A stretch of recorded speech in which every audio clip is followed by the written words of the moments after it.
தேவன் பாவியை நேசிக்கிறார், பாவத்தை வெறுக்கிறார். அதுக்கு சம்மந்தமான ஒரு இன்சிடெண்ட் தான் இது. அப்போஸ்தலர் நடபடிகளில் 5வது அதிகாரம் 3 and 4 வாசிக்க கேட்போம்.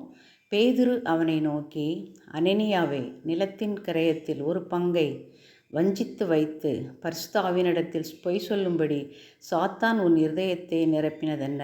அதை விற்கும் முன்னே அது உன்னுடையதாக இருக்கவில்லையோ? அதை விற்ற பின்னும் அதன் கிரயம் உன் வசத்தில் இருக்கவில்லையோ? நீ உன் இருதயத்தில் இப்படிப்பட்ட எண்ணம் கொண்டதென்ன? நீ மனுஷரிடத்தில் அல்ல, தேவனிடத்தில் பொய் சொன்னாய் என்றான்.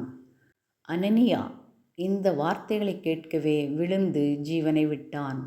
இவைகளை கேள்விப்பட்ட யாவருக்கும் மிகுந்த பயமுண்டாயிற்று. அப்போஸ்தலர் நடபடிகள் 5:5. ஏறக்குறைய 3 மணி நேரத்திற்கு பின்பு அவனுடைய மனைவி நடந்ததை அறியாமல் உள்ளே வந்தாள். பேதுரு அவளை நோக்கி, நிலத்தை இவ்வளவுக்குத்தானா விற்றீர்கள்? எனக்கு சொல் என்றான். அவள், ஆம், இவ்வளவுக்குத்தான் என்றாள்.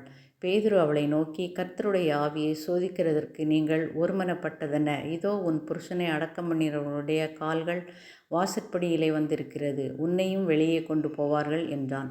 உடனே அவள் அவனுடைய பாதத்தில் விழுந்து ஜீவனை விட்டாள். தேவன் நமது பாவத்திற்கான தண்டனையை சில சமயம் உடனே கொடுக்கிறார். அனனியா சப்பிராளில் சில சமயங்களில் நாம் செய்த அக்கிரமத்தை பிள்ளைகளிடத்தில் 3ஆம் 4ஆம் தலைமுறை மட்டும் விசாரிக்கிறவர் என்று எண்ணாகமும் 14:17 இருக்குது. அதனால் பாவத்தின் சம்பளம் மரணம்தான்.